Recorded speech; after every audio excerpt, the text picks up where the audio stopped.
పోతారు. మొత్తం పోతారు. ఎవ్వరు మిగలరు. బంగారపు హుండీని బంగారపు హుండీలాగే చూడాలి. దాన్ని చిల్లర వేయడానికి పెట్టుకోకూడదు. చీప్‌గా ఉంటుంది.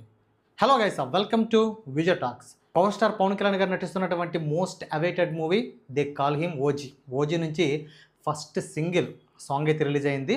పవర్ స్టోమ్ అనేటువంటి ఈ సాంగ్ విన్న తర్వాత నాకెలా అనిపించిందంటే, ఒక పెద్ద పవర్ ప్లాంట్ ఒక్కసారిగా బ్లాస్ట్ అయితే ఎలా ఉంటుందో అలా ఉందన్నమాట. దీని గురించి ఇంకా క్లారిటీగా చెప్పే ముందు ఒక్క చిన్న విషయం అయితే చెప్పాలనుకుంటున్నాను. ఇండస్ట్రీలో కొంతమంది రేర్ మనుషులు ఉంటారనమాట. అంటే వీళ్ళు అవకాశం ఇవ్వడమే చాలా చాలా ఎక్కువ అనమాట. ఆ అవకాశాన్ని ఇచ్చినప్పుడు దాన్ని జాగ్రత్తగా యూజ్ చేసుకోవాలన్నమాట. అంటే ఫర్ ఎగ్జాంపుల్ చెప్పాలంటే కేజీఎఫ్‌లో డైలాగ్ ఉంటుంది. బంగారపు హుండీని చిల్లర వేయడానికి పెట్టుకున్నారు అని. అంటే దాని అర్థం ఏంటంటే బంగారపు హుండీని బంగారపు హుండీలాగే చూడాలి. దాన్ని చిల్లర వేయడానికి పెట్టుకోకూడదు. అంటే పవన్ కళ్యాణ్ గారు లాంటి మనుషులు చాలా రేర్‌గా ఉంటారు. వాళ్ళ అవకాశం ఇవ్వడమే చాలా ఎక్కువ. ఆళ్ళు అవకాశం ఇచ్చినప్పుడు దాన్ని చాలా చాలా జాగ్రత్తగా వాడుకోవాలి. అవకాశం ఇచ్చారు గదా అని జెప్పేసి 'అజ్ఞాతవాసి', 'హరిహర వీరమల్లు' ఇలాంటి సినిమాలుగా తీసేది. అంటే ఆయనకున్న బిజీకి ఆయనిచ్చే సమయం చాలా చాలా వాల్యుబుల్, చాలా చాలా ఎక్కువనమాట. అంటే ఆయన్ని నమ్ముకుని కొన్ని కోట్లాది మంది ఫ్యాన్స్ ఎదురు చూస్తూ ఉంటారనమాట. ఆయన్ని ఇలా చూడాలి, ఇలా చూడాలని జెప్పేసి. అలాంటి ఆయన అలాంటి విలువైన సమయాన్ని, అలాంటి విలువైన అవకాశాన్ని ఇచ్చినప్పుడు ఆ అవకాశాన్ని వినియోగించుకుంటూ రాకపోతే మూసుకొని కూర్చోవాలి. అంతే తప్ప ఇలాంటి పిచ్చి పిచ్చి సినిమాలు తీసి ఆయనకున్న టయాన్ని, ఆయనకున్న వాల్యూని తీసేసి ఇన్ని కోట్లాది మంది ఫ్యాన్స్ యొక్క ఆశల మీద నీళ్లు చల్లకూడదనమాట. అలాంటి బంగారపు హుండీ అవకాశం ఇచ్చినప్పుడు ఆ యూజ్ ఎలా ఉంటుందంటే ఇదిగో ఇలా ఉంటుంది. సుజిత్ ఎలాగైతే యూజ్ చేస్తున్నాడో అప్పుడు ఇలా ఉంటుందన్నమాట. ఈ రకంగా యూజ్ చేసుకోవాలన్నమాట. అలాంటి మనిషి అలాంటి అవకాశం ఇచ్చినప్పుడు రిజల్ట్ ఇలా ఉండాలి. అంటే ఫ్యాన్స్ ఏదైతే కోరుకుంటున్నారో తెలుసుకోవాలి ఫస్ట్.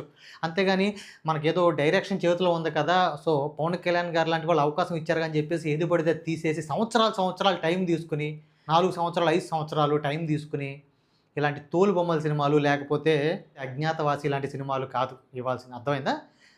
కాబట్టి అలాంటి మనిషి ఒక అవకాశం ఇచ్చినప్పుడు ఫస్ట్ ఆ వాల్యూ తెలుసుకోండి. అలా తీయగలిగే దమ్ముంటే తీయగలిగే దమ్ముంటే తీయాలి. లేకపోతే కూర్చోవాలి. అర్థమైందా? ఆ టైంని అంటే అంత విలువైన టయాన్ని కొన్ని కోట్లాది మంది ఎదురు చూసేటువంటి ఆ పర్సన్‌కి అంటే ఏదైతే వాళ్ళు కోరుకుంటున్నారో దాన్ని ఆశల మీద నీళ్లు జల్లి ఇలాంటి అంటే టైం వేస్ట్ పనులైతే చేయొద్దనమాట. అలా ఉండాలన్నమాట. యూజింగ్ అంటే యూజ్ చేసుకోవడం అంటే ఈ విధంగా ఉండాలన్నమాట. పగరగిలిన ఫయరు కలబడితే గుండెలో ఫియరు. ఎలా ఉంది సాంగు? చించి అవతల పడేసాడనమాట. ఒక మాట చెప్పాలంటే ఇక ఆ మ్యూజిక్ అయితే ఇప్పటి వరకు ఎవరతనో అనిరుద్ధ చిన్న ఇక చాలు పడుకో అమ్మ. ఇప్పటి వరకు ఏదైతే అనిరుద్ధు ఒక ఊపు ఊపాడో ఏదైతే 'మాస్టర్' గానీ, 'విక్రమ్' గానీ, 'లియో' గానీ, 'జైలర్' గానీ ఈ ఒక్క మూవీతో ఆ 4 మూవీస్ ఇలా తుడిచిపెట్టుకుపోతాయి అనమాట. ఇప్పుడు ఈ ఒక్క సాంగ్ సృష్టించేటువంటి విధ్వంసమే అది ఏ రేంజ్‌లో ఉంటదో ఇక కొన్ని రోజుల్లో తెలుస్తుంది. ఇక మూవీ రిలీజ్ అయ్యేసరికి ఇక ఈ 4 మూవీస్ అన్నీ కూడా ఇక పక్కెళ్ళిపోవడమేమో చిన్న పక్కెళ్ళి ఆడుకో అన్నట్టు ఉంటదనమాట. ఆ విధంగా కొట్టాడు తమనన్న అయితే. అంటే గట్టిగా అనమాట. అంటే ఏదైతే విమర్శలు ఎదుర్కొన్నాడో తమనన్న కూడా ఏది అనిరుద్ధు ఒక రేంజ్‌లో ఇస్తున్నాడు ఏదైతే విమర్శలు ఎదుర్కొన్నాడో అన్నిటికి కూడా గట్టి సమాధానం, అది కూడా పవర్ స్టార్ పవన్ కళ్యాణ్ గారు లాంటి హీరోతో ఒక మూవీతో సమాధానం అంటే అది ఒక రేంజ్‌లో ఉందన్నమాట. ఇక ఈ సాంగ్ గురించి చెప్పాలంటే ఫ్యాన్స్ ఏదైతే ఎదురు చూస్తున్నారో దానికి మించి అయితే ఉందన్నమాట సాంగ్ అయితే. ఇక పవన్ కళ్యాణ్ గారు లుక్స్ ఏంటి, ఆయన మేనరిజం ఏంటి, ఆయన కంటి చూపు ఏంటి, కంటి చూపుతో సహా అది వాడుకోవడం అంటే ఏందని చెప్పినట్టు.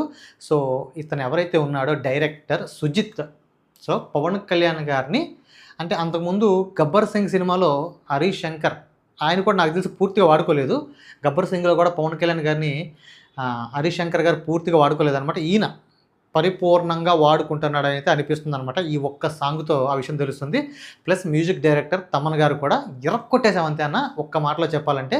ఇక 'థియేటర్‌లో' రేపొద్దున్న మూవీ రిలీజ్ అయిన తర్వాత థియేటర్‌లో నాకు తెలిసి పవన్ కళ్యాణ్ గారి ఫ్యాన్స్ ఆ గూస్ బంప్స్ ఎక్కువైపోయి కొంతమంది హార్ట్ అటాక్ వచ్చి చచ్చిపోతారేమో అనిపిస్తుంది నాకు. చచ్చిపోతారేమో అంటే మీరు 'మైకేల్ జాక్సన్' ఇవి కొన్ని వీడియోలు చూసే ఉంటారనమాట. ఆయన ఫ్యాన్స్ కొంతమంది హుషారు అంటే గూస్ బంప్స్ ఎక్కువైపోయి ఆ హైప్ ఎక్కువైపోయి కొంతమంది కళ్ళు తిరిగి పడిపోతూ ఉంటారు. కొన్ని వీడియోల్లో మీరు సోషల్ మీడియాలో అక్కడ చూసే ఉంటారు. అవకాశం ఉంటే నేను ఇక్కడ ప్లే చేస్తాను, మీరు చూడండి.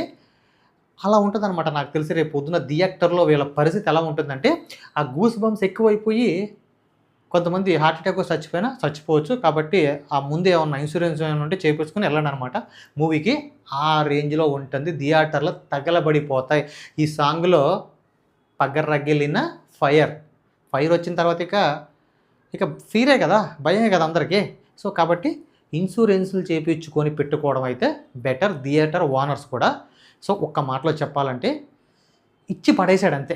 ఇక పవన్ కళ్యాణ్ గారి లుక్స్ అబ్బబ్బా ముద్దుగా ఉన్నాడు ఆయన. ఒక మాటలో చెప్పాలంటే ఆయన లుక్స్ కానీ, ఆయన మేనరిజం కానీ, అంటే వింటేజ్ పవన్ కళ్యాణ్ గారిని మళ్ళీ చూసినట్టుందనమాట. అంటే వింటేజ్ పవన్ కళ్యాణ్ గారిని చూసినట్టుంది మళ్ళీ. చాలా చాలా చాలా చాలా thank you very much Sujith గారు అండ్ మ్యూజిక్ డైరెక్టర్ తమన్ గారు. సో ఇక ఈ సాంగ్ గురించి చెప్పాలంటే ఇక ఆ సమయం కూడా సరిపోదన్నమాట, ఆ రేంజ్లో ఉంది. ఈ సాంగ్ గురించి చెప్పుకునే కొద్దీ ఏదో నేను కొన్ని విషయాలు చెప్పాను, తవ్వే కొద్దీ వస్తూనే ఉంటాయి అనమాట.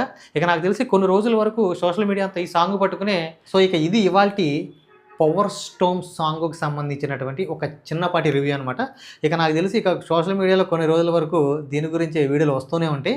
సో ఆ విధంగా ఉందన్నమాట సాంగ్ అయితే. ఇక power star Pawan Kalyan fans ఇక పూర్తిగా ఊపిరి పీల్చుకోండి, ఒక్కసారిగా బ్లాస్టింగ్కి సిద్ధంగా ఉండండి. సో ఈ రివ్యూ విన్న తర్వాత మీకేమనిపించింది కింద కామెంట్ చేయండి. వీడియో నచ్చితే ఒక చిన్న లైక్ చేయండి. మరిన్ని ఇలాంటి కంటెంట్ వీడియోల కోసం మన ఛానల్ని సబ్స్క్రైబ్ చేయండి. Thank you.